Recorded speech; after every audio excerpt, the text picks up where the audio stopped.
Kembalinya Raja Serigala. Bab 269 mengakui segalanya. Pada saat yang sama, Xia Simo juga masuk dari pintu. Hanya melihat pemandangan ini, Chen Fan mengangkat pisau panjangnya dan menusuk tenggorokan Huang Sengan dengan metode yang sangat kejam. Pada saat ini, Chen Fan di depannya tampaknya bukan Chen Fan yang dikenalnya. Dia begitu berdarah dingin dan kejam. Dia seperti seorang tiran, sama sekali tidak punya emosi. Seperti binatang buas, ia dapat menyerang siapa saja dan kapan saja. Aneh, sangat aneh, begitu aneh hingga dia tidak berani menghadapinya.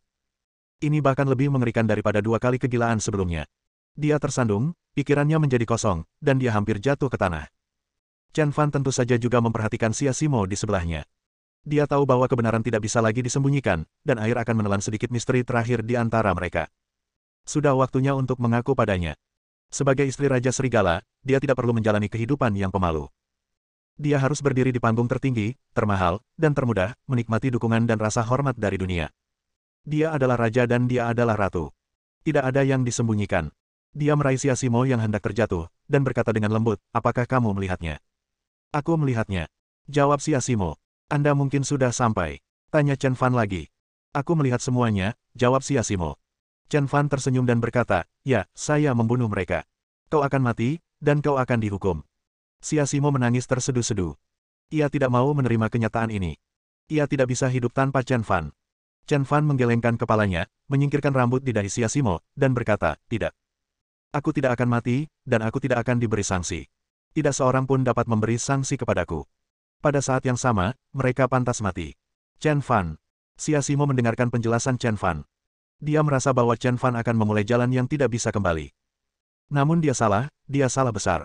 Jangan ganggu aku. Chen Fan memeluk Xia Simo dan Xiao Xiao, dan mereka bertiga berpelukan erat. Apakah kamu tahu di mana aku berada selama 5 tahun terakhir? Tanya Chen Fan. Kamu pergi untuk bergabung dengan tentara, jawab Xia Simo. Ya, saya memang masuk tentara. Chen Fan tidak dapat menyangkal, namun, prajurit yang saya layani berbeda dari prajurit biasa. Saya pergi ke Istana Raja Serigala untuk bertugas sebagai prajurit, dan saya menjadi Raja Serigala di Istana Raja Serigala. Saya punya jutaan saudara, triliunan aset, serta kekuasaan dan pengaruh yang bahkan tidak dapat dibayangkan oleh orang lain. Kalimat ini terngiang di telinga Xia Simo, terdengar sangat familiar, sangat familiar. Chen Fan telah mengatakan hal ini lebih dari sekali, tetapi saat itu dia sama sekali tidak peduli dan mengira Chen Fan sedang berbicara omong kosong. Namun kali ini, dia tetap diam. Dia mempercayainya. Dia mempercayai semua yang dikatakan Chen Fan. Ternyata kamu adalah malaikat pelindung di sampingku. Kamulah yang mengubah takdirku dan menuntunku ke jalan kesuksesan tanpa hambatan sedikitpun. Anda membantu saya memperoleh kualifikasi untuk memasuki kota perdagangan, Anda membantu saya memperoleh tempat dalam kompetisi desain mode, dan Anda juga membantu saya mendirikan Dianyuan. Chen Fan menggelengkan kepalanya dan menjawab, tidak ada nada membantu atau tidak membantu di antara kita. Kamu adalah istriku, dan sudah menjadi tanggung jawabku untuk menyingkirkan semua rintangan untukmu. Kamu, Xiao Xiao, ibuku, ayah angkatku, ibu angkatku, dan saudara perempuanku adalah semua orang yang aku, Chen Fan, akan lindungi selama sisa hidupku. Lega. Xia Simo mulai menangis lagi, tetapi kali ini, itu bukan air mata kekhawatiran, melainkan air mata kebahagiaan. Pangeran tampan dalam dongeng muncul. Ia dan sang putri berpelukan erat dan bersumpah untuk melindungi mereka selama sisa hidupnya. Dia mempercayainya, dia percaya bahwa cerita ini pasti benar. Faktanya, ini memang benar. Chen Fan dengan lembut mencium kening Xia Simo dan berkata dengan lembut, istriku, apakah kamu akan menyalahkanku karena butuh waktu lama untuk mengakui semua ini kepadamu? Xia Simo perlahan mengangkat kepalanya, dan samar-samar dia seperti melihat pipi Chen Fan setajam pisau. Dia tahu bahwa semua ini diperoleh melalui pengalaman pria itu dalam membela negaranya. Dia sudah bekerja keras, bagaimana mungkin saya menyalahkannya? Dia mengangkat kepalanya, mencium lembut bibir Chen Fan, dan berkata, aku tidak menyalahkanmu, kamu adalah pahlawan, kamu adalah suamiku yang baik, dan kamu adalah ayah yang baik bagi Xiao Xiao. Chen Fan tersenyum, Xia Simo juga tersenyum, dan seluruh keluarga tersenyum. Ini mungkin kesempurnaan. Bab 270 Huang Tianquan tiba. Di sisi lain, Zuoan bersandar ke dinding dan mendengar percakapan antara Chen Fan dan Xia Simo dengan jelas. Dia meremehkan kekuatan dan latar belakang Chen Fan. Awalnya dia mengira Chen Fan paling-paling hanya orang besar seperti Jiang Miao Miao, tetapi dia tidak menyangka bahwa dia adalah seorang bintang. Itu Raja Serigala. Dia adalah Raja Serigala di Aula Raja Serigala, orang kedua setelah Kaisar. Di Cina, semua orang memanggilnya Raja Serigala. Dia adalah seorang raja, dan terlebih lagi dia adalah seorang dewa. Huang Sengan memang pantas mati, itu adalah kematian yang baik, setidaknya dia mati di tangan Raja Serigala. Kalau saja ia menjalani kehidupan normal, penuh pertumbuhan, penuaan, penyakit dan kematian, maka nilai kematiannya tentu tidak sebesar dibunuh oleh Raja Serigala. Dapat dikatakan bahwa mati di tangan Raja Serigala adalah suatu kehormatan baginya. Zuoan tertawa, dan tertawa terbahak-bahak. Raja di depannya, dewa di depannya, bukankah dia adalah Tuhan Allah yang selama ini dicarinya? Chen Fan dengan lembut menggaruk kepala Xia Simo, baiklah, aku akan kembali untukmu. Xia Simo mengangguk patuh. Saat ini, tidak ada sedikit pun penghalang antara dirinya dan Chen Fan. Sebaliknya, dia merasakan hal yang sama dan memahami Chen Fan, dan cintanya padanya pun tumbuh semakin kuat. Pada saat ini, hati kedua orang itu terikat erat satu sama lain, tanpa ada perbedaan apapun di antara Anda dan saya. Akan tetapi, sebelum Chen Fan dan yang lainnya bisa melangkah maju. Di pintu, sekelompok orang yang mengenakan seragam yang sama dan dengan bel besar terukir di dada mereka bergegas masuk. Pada saat ini, masing-masing dari mereka memegang parang di tangan mereka dan tampak sangat kejam. Xia Simo menghirup udara dingin, tetapi Chen Fan memasang ekspresi kosong di wajahnya. Dia membunuh satu persatu. Jika ada sepasang yang datang, dia membunuh sepasang. Jika ada sekelompok yang datang, dia akan tetap membunuh mereka. Melihat sekelompok orang ini, Zuoan tiba-tiba bersiap berdiri. Namun, dia tiba-tiba duduk lagi. Karena Huang Tianquan dan yang lainnya ingin mati, maka biarkan saja mereka mati. Jika dia menghentikannya saat ini dan meredakan kekacauan, Tuan Raja Serigala tidak akan senang dengan pembunuhan itu, dan mimpinya untuk bergabung dengan Istana Raja Serigala akan hancur. Jadi, biarkan Huang Tianquan dan yang lainnya datang dan mati, sehingga Tuan Raja Serigala dapat membunuh sepuasnya. Benar saja, seorang pria setengah baya yang pendek dan kekar masuk dari pintu. Pria itu memiliki potongan rambut cepak dan mengenakan setelan tang. Meskipun tingginya hanya sekitar 1,6 meter, dia sangat kuat. Meskipun kecil dan kuat, ia penuh kekuatan. Jelas ini adalah keberadaan yang amat menakutkan. Saat Huang Tianquan melangkah masuk, sekilas dia melihat sebuah pedang tajam dimasukkan ke dalam mulut Huang Sengan, menusuknya hingga tewas, dan pedang tajam itu hanya tertancap di sana. Dalam sekejap, pertahanan Huang Tianquan hancur. Pantai suci, pantai suci. Dia berjalan cepat dan memeluk Huang Sengan yang tergeletak di genangan darah. Saya menyentuh hidungnya dan mendapati dia sudah mati. Ledakan. Otak Huang Tianquan berdengung dan menjadi kosong. Lalu datanglah amarah, luapan amarah. Siapa ini? Siapa yang melakukannya? Siapa yang membunuh anakku? Siapa itu? Berdiri. Huang Tianquan menjadi gila. Dia melakukan hubungan seks bebas di masa mudanya, mandul di masa tuanya, dan hanya memiliki satu orang putra dalam hidupnya. Dia melatih putranya ini sebagai ahli warisnya. Sekarang putra mereka terbunuh, itu berarti mereka berencana untuk menghancurkan keluarga Huang. Marah, sangat marah. Pada saat ini, lelaki gemuk yang tergeletak di genangan darah itu berkata dengan napas terakhirnya. Tuan, dialah orangnya. Dialah yang membunuh Tuan muda. Ledakan. Pria gemuk itu juga terjatuh dan meninggal karena kehilangan banyak darah. Zuoan di sebelahnya menggelengkan kepalanya. Pria gemuk ini benar-benar kejam. Dia ingin menyakiti Huang Tianquan lagi sebelum dia meninggal. Benar saja, Huang Tianquan mengikuti arah yang ditunjuk pria gemuk itu dan melihat Chen Fan dan Xia Simo bersiap untuk pergi. Hentikan mereka! Teriak Huang Tianquan. Momen. Semua orang menghalangi jalan Chen Fan dan kelompoknya. Xia Simo mundur selangkah, dia hanyalah seorang wanita. Chen Fan menarik Xia Simo ke dalam pelukannya, jangan takut, aku di sini. Pada saat ini, Huang Tianquan juga berjalan mendekat, menatap Chen Fan dari atas. Apakah kau membunuh anakku? Ucapan Huang Tianquan penuh dengan pertanyaan. Ya, itu aku. Chen Fan menjawab dengan tegas, dia menculik putriku, jadi aku membunuhnya. Kata-kata ini diucapkannya begitu ringan dan tanpa rasa khawatir. Sudut mulut Huang Tianquan berkedut, dan dia sangat marah, seperti tungku besar. Dapatkah kehidupan putri Anda yang tidak berharga dibandingkan dengan kehidupan putra saya? Mendesis. Tatapan mata Chen Fan berubah dingin. Tidak ada seorang pun yang berani menghina putrinya secara langsung, kecuali mereka berempat, yang memiliki bakat untuk berada di luar jangkauan dan tidak tersentuh. Huang Tianquan, jika kau menghina putrinya, kau akan mati. Bab 271 tidak ada waktu, bertarunglah denganmu. Xia Simo mengeluarkan ponselnya dan menghubungi nomor polisi, jika kamu berani main-main, aku akan menelepon polisi. Huang Tianquan tersenyum dingin, panggil polisi. Apakah kau mencoba menakut-nakutiku? Apakah kau tahu siapa aku? Saya Huang Tianquan, apakah menurutmu ini akan berhasil? Ada dua kekuatan besar di kota Sanjiang, satu adalah Sekte Wushen milik Jiang Miao Miao, dan yang lainnya adalah Huang Tianquan dari sekolah Hunggar. Xia Simo secara alami mengetahui informasi dasar ini. Sejujurnya, Huang Tianquan di depannya benar-benar tidak takut dengan panggilannya. Namun, satu-satunya cara untuk menyelamatkan mereka sekarang adalah dengan memanggil polisi. Saya percaya bahwa ada kebenaran. Kalianlah yang menculik anakku terlebih dahulu. Kalian adalah para penculiknya. Penculik, benarkah? Huang Tianquan mencibir, kalau begitu kau melawan, teruslah melawan. Dia membunuh lebih dari 100 orang dari Hung Quan Jim milikku.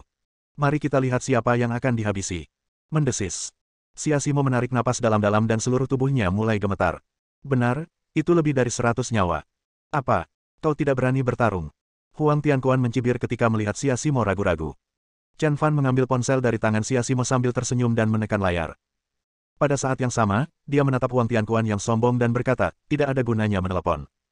Benar sekali, membosankan sekali. Huang Tianquan juga tertawa. Xia Ximo, yang berdiri di sampingnya, khawatir. Dia berbisik, Chen Fan, apa yang sedang kamu lakukan? Apa yang akan kita lakukan jika kita tidak memanggil polisi? Menurut Xia Ximo, Chen Fan tidak mengizinkannya menelepon adalah hal yang paling bodoh. Setidaknya jika dia menelepon, dia masih punya harapan untuk selamat, tapi sekarang. Chen Fan tersenyum dan berkata, tahukah kamu mengapa Nona Ina berkata bahwa kamu akan menjadi milikku mulai sekarang? Xia Ximo tercengang. Ia teringat saat ia berada di negara Fa, Nona Ina memang berkata bahwa mulai sekarang aku milikmu. Ia merasa cemburu saat itu. Tetapi, sekarang sudah saatnya Chen Fan masih mengatakan hal seperti itu.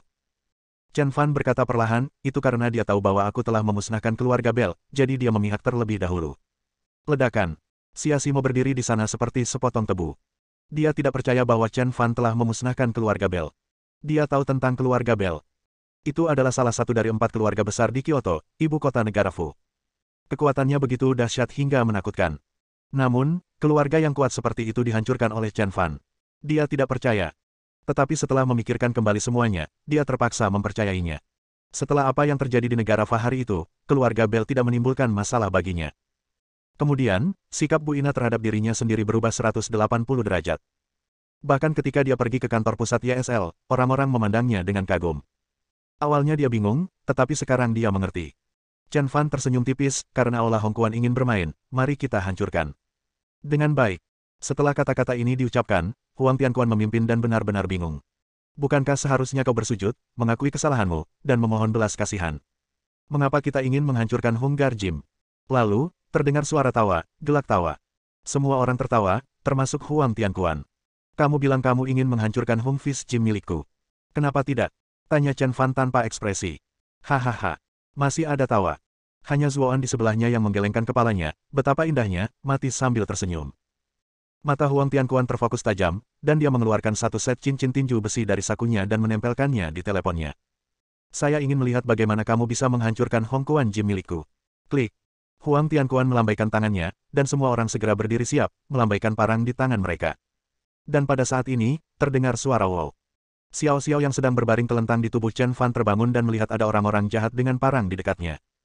Setelah diancam oleh Huang Sengan, Xiao Xiao langsung menangis saat melihat hal-hal ini. Ayah, cepatlah pergi, Xiao Xiao tidak ingin berada di sini, Xiao Xiao takut. Chen Fan menepuk punggung Xiao Xiao dengan lembut dan menghiburnya, oke, Xiao Xiao, jangan takut, kita akan pergi sekarang, jangan takut. Chen Fan melirik Huang Tianquan dan yang lainnya dan berkata, aku sendiri yang berencana membunuhmu, tapi putriku sudah bangun dan dia tidak mau tinggal di sini. Mau pergi? Huang Tianquan mencibir. Sekilas dia bisa tahu bahwa Chen Fan bersiap untuk pergi begitu saja dengan kata-kata seperti itu. Dia tidak dapat pergi karena dia harus membayar utang-utangnya dan membayar pembunuhan-pembunuhannya. Apakah menurutmu ini rumahmu? Kau bisa datang dan pergi sesuka hatimu. Kau bisa melawan kami jika kau mau, dan kami akan membiarkanmu pergi jika kau bilang tidak ingin melawan kami. Apakah menurutmu kami harus membiarkanmu pergi? Huang Tianquan melangkah di depan Chen Fan dan yang lainnya. Chen Fan tersenyum tipis, bukannya aku bilang aku tidak mau bertarung, hanya saja aku tidak punya waktu untuk bertarung denganmu. Tapi bukan berarti orang lain tidak punya waktu untuk bertarung denganmu. Biarkan saja mereka bertarung denganmu. Bab 272 Saudara-saudara, ayo kita pergi bersama. Pada saat ini, ledakan. Ratusan mobil mewah langsung melaju ke gerbang Hunggar Gym. Mereka yang menonton di luar pintu memesan satu demi satu. Pada awalnya, Chen Fan mengusir mereka hanya dengan satu kata. Saat semua orang sedang menebak-nebak apa yang terjadi di dalam, Huang Tianquan, yang berada di belakang Hunggar Gym, bergegas masuk bersama 50 atau 60 orang. Semua orang awalnya mengira bahwa Chen Fan dan Huang Sengan mungkin kehilangan satu orang dalam permainan Tuan Tanah, jadi mereka memanggil Huang Tianquan. Kurang dari 10 menit setelah Huang Tianquan masuk, sekelompok petinggi lain yang mengendarai mobil mewah tiba. Apakah bermain Landler tidak menyenangkan? Kita kekurangan satu orang, jadi mengapa tidak bermain mahjong? Wah, pintu mobil terbuka. Qian Dajiang masuk sambil membawa parang selebar 20 cm. Ya ampun, apakah saya perlu membawa parang untuk bermain mahjong? Untuk sesaat, orang-orang membicarakannya. Dan ketika semua orang sedang berbicara, serangkaian suara gemuruh mobil terdengar. Ledakan. Puluhan mobil mewah juga berhenti. Sial, bukannya kurang 3 dan 1. Bukankah mereka bilang 2 hilang? Jiang Miao Miao mengenakan celana ketat hitam dan memiliki tubuh yang seksi. Dia keluar dari mobil, melihat-lihat, lalu masuk. Setelah itu, lebih dari selusin mobil mewah melaju. Lu Xun juga keluar dari mobil dan langsung masuk. Semua orang tercengang saat melihat taipan media Lu Xun. Bukankah Lu Xun adalah orang favorit yang menyiarkan informasi tentang mahjong? Apakah dia datang ke sini untuk mengungkapnya? Sementara mereka mendiskusikan hal ini, lebih dari selusin mobil mewah terus berdatangan. Di dalam mobil, Lu Zhongzheng dan Li Ruixue juga keluar, melihat-lihat, dan bergegas masuk. Ya ampun, 8 orang bisa membuat 2 meja. Saya merasa perlu melaporkan mereka karena bermain mahjong secara berkelompok. Seseorang di dekatnya langsung memutar matanya ke arah pria itu dan berkata, menurutku kau tidak ingin hidup lagi. Siapapun di antara mereka bisa membunuhmu. Pada saat ini, 5 orang berdiri di belakang Chen Fan pada saat yang sama, tanpa mengucapkan sepatah kata pun, dan menatap Huang Tianquan dengan dingin. Huang Tianquan langsung terkoyak. Pertahanannya jebol. Itu runtuh. Tuan Qian, Jiang Wushen, Tuan Lu, Lu Zhongzheng, Li Ruixue, apa yang sedang kalian lakukan? Keenam orang itu tidak menanggapi kata-kata Huang Tianquan. Namun diucapkan dengan suara keras. Saudara Fan, Qian Dajiang datang untuk melapor. Saudara Fan, Jiang Miao Miao datang untuk melapor. Saudara Fan, Lu Xun datang untuk melapor. Saudara Fan, Lu Zhongzheng datang untuk melapor. Saudara Fan, Li Ruixue datang untuk melapor. Untuk sesaat, suara-suara yang memekakkan telinga itu langsung membuat Huang Tianquan ketakutan. Semua pemimpin kolektif melapor kepada pria berpakaian biasa ini. Mengapa demikian? Siapa sebenarnya orang yang ada di hadapanku ini? Tuan Qian, apa yang sedang Anda lakukan? Huang Tianquan bertanya dengan bingung. Kelima orang itu menatap Huang Tianquan dengan dingin dan berkata, Huang Tianquan, kamu berani menyinggung saudara Fan, kamu pantas mati. Huang Tianquan pingsan, apa yang kau teriakkan? Mengapa kau memanggilnya saudara Fan? Siapa dia? Dia sudah mati, jadi dia tidak perlu tahu. Kelima orang itu menjawab serempak. Sudut mulut Huang Tianquan berkedut, dia tidak bodoh dan dapat melihat bahwa kelima orang itu siap bertarung dengannya demi Chen Fan. Semuanya, berhentilah membuat masalah. Dia membunuh anakku dan lebih dari 100 orang dari Hong Kuan Jim milikku. Hari ini aku harus membunuhnya. Jika kau menganggapku, Huang Tianquan, sebagai teman, maka pergilah dari sini dan aku akan menyelesaikan masalah ini sendiri. Sialan, Huang Tianquan, bukan hanya anakmu yang pantas mati, tapi kau juga. Kelima orang itu berkata serempak lagi. Kau ingin bertarung, kan? Ayo, aku akan melawanmu. Qian Dajiang memimpin dan memegang parang di depannya. Aku juga. Jiang Miao Miao juga mengungkapkan pendapatnya. Dan aku. Kemudian, Lu Xun dan yang lainnya juga mengungkapkan pendapat mereka. Huang Tianquan mengerutkan kening dan berkata, kalian berlima, apakah kalian benar-benar akan berselisih denganku hanya karena Chen Fan? Jim Hong Kuanku bukan orang yang mudah ditembus. Jika kalian berlima ingin bertarung, aku akan menemani kalian sampai akhir. Huang Tianquan sengaja berpura-pura tangguh karena dia tahu kelima pria itu tidak akan mudah bertarung dengannya. Tapi, dia salah. Itu sepenuhnya salah. Yang kulihat hanyalah Qian Dajiang dan 5 orang lainnya, masing-masing melakukan panggilan telepon pada saat yang sama. Huzi, bawalah saudara-saudaramu. Dali, bawa saudara-saudaramu ke sini. Alian, bawa saudara-saudaramu ke sini. Butler Li, bawa saudara-saudara itu. Bersambung.